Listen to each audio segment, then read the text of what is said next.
जीव मर जाते हैं, उसका पाप माथे चढ़ जाता है।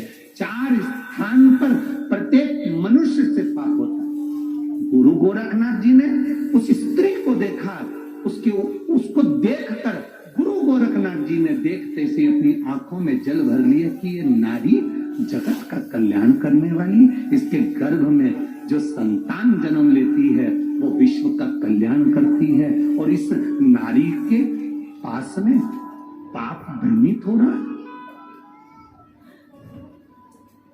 जल का वो कपड़े धोती है, जीव मरता, उसका पाप माथे। अग्नि जलाती, उसका पाप माथे। झाड़ू लगाती, उसका पाप माथे।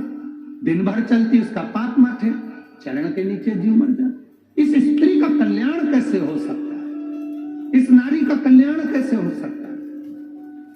गुरु गोरखनाथ बाबा ने उस नारी के हाथ में, बस उसी समय नारी के पास में गुरु गोरखनाथ जी ने अपनी सूचना पहुंचाई कि नारी, अगर एक जैसा चिमटा मैं रखता हूं और उस चिमटे से पाप दूर भाग जाता है, वो चिमटा अगर नारी के रसोई घर में होता है तो पाप दूर भाग जाता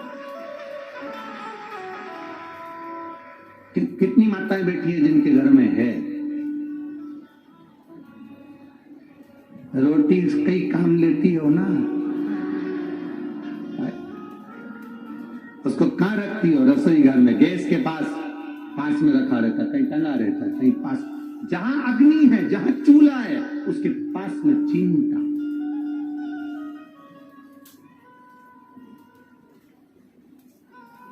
कहने वाले कह देते हैं नारी को पवित्र माना गया, कहने वाले कह देते हैं नारी के ऊपर पाप की गठरिया। ना, मेरे गुरु गोरखनाथ जी ने स्त्री को भी पवित्र कर दिया और उसके पाप की गठरिया को आधा कर दिया। मेरे गुरु गोरखनाथ जी स्त्री को पवित्र कर दिया।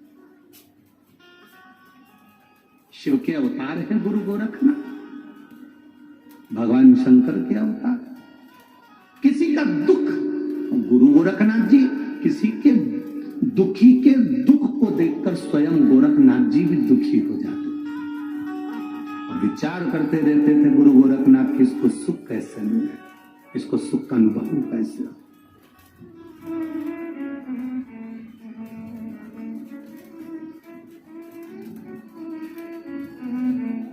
तो जिन पुरुष ने कहे कि कोई पुरुष कहे स्त्री लगाती है पाप उसके माथे चढ़ेगा, झाड़ू स्त्री लगाती है पाप उसके माथे चढ़ेगा, कपड़े स्त्री धोती है पाप उसके माथे चढ़ेगा, तो ये अंदाजे में मत रहना, चिमटा है,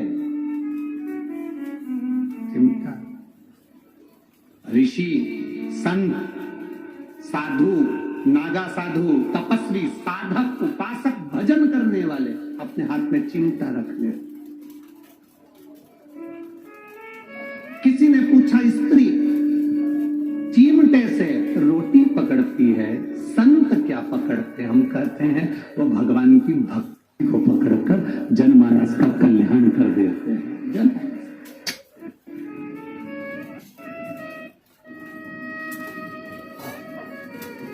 आप लोग देवादिदेव महादेव भगवान शंकर का कहीं कोई ऐसा फोटो भी देखना जहां शंकर जी समाधि में लीन है और शिव जी के पास में चिमटा रखा, देखा है कभी? दर्शन करें, इस फोटो के दर्शन कभी करे हो आपने? शिव जी समाधि में लीन,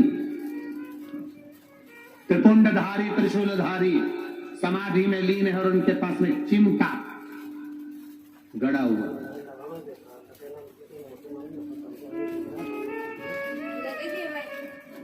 सुख प्रदान करना।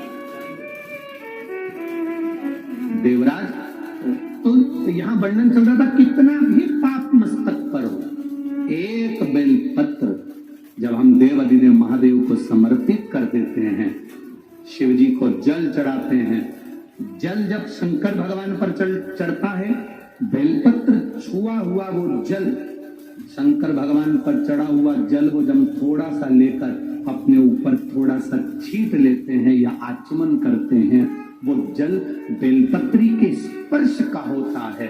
देवराज के मस्तक पर बेलपत्री के वृक्ष की छांव आती है और देवराज तुरंत शिव के धाम चले जाते हैं। और हम प्रतिदिन अगर बेलपत्री के जल का थोड़ा सा भाग अपने मस्तक पर छिड़क लेते हैं तो कई रोगों से हमारी मुक्ति हो जाती है। रोग हमारे नजदीक नहीं आते,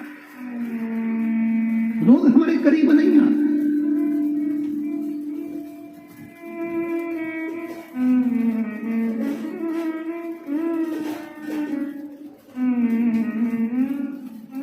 अष्ट विनायक में एक विनायक,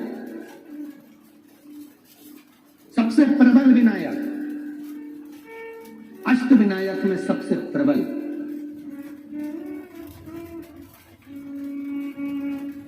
जहां के वृक्ष भी मोर का रूप लेकर आवाज लगाते हैं शिव जी को,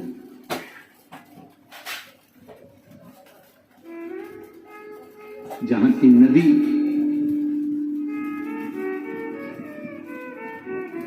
सिंदूरासुर असुर के कारण करहा रही है, तो उस नदी का नाम भी करहा पड़ गया। ऐसे देवाधिदेव महादेव, ऐसे मेरे शिव, ऐसे मेरे ओघड़ी, शंकर की पवित्र पावन भूमि मयूरेश्वर भगवान श्री मयूरेश्वर गणेश विनायक, अष्ट विनायक एक विनायक।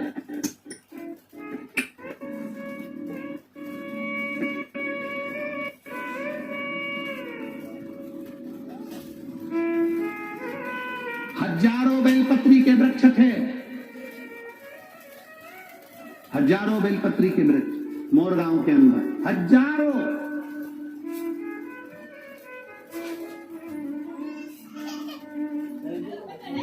और शिव जी की अति प्रिय भूमि थी मोरगांव, अति प्रिय भूमि। पूना के इस पवित्र आनंद में, पूना के इस जिले के अंदर, पुणे के अंतर्गत ये मयूरेश्वर सुंदर गणेश जी के अष्ट विनायक में एक विनायक है। शायद हमारे हिसाब से तो अष्ट विनायक की पहली यात्रा यहीं से प्रारंभ होती होगी। जहां तक अगर विचार हो तो मयूरेश्वर से ही प्रारंभ। अष्ट विनायक की पहली दर्शन यात्रा अगर कोई निकलती होगी तो मयूरेश्वर से निकलती होगी। पहली मयूरेश्वर आता होगा, फिर उसके बाद दूसरे गणेश। क्यों? हजारों बेलपत्री के वृक्ष, शिव जी की परमप्रिय भूमि। आज देवाधिदेव महादेव ने माता पार्वती जी को साथ लिया।